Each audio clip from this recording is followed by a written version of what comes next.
By extending the S line with the Ultimaker S3, we have brought all the new features of the S5 to the form factor of the Ultimaker 3. We've included a filament flow sensor, which increases the success rate and wastes less material.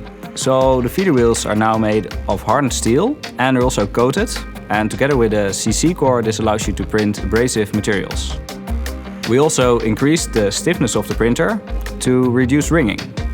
Because of the new stepper drivers, motion is more smooth and silent.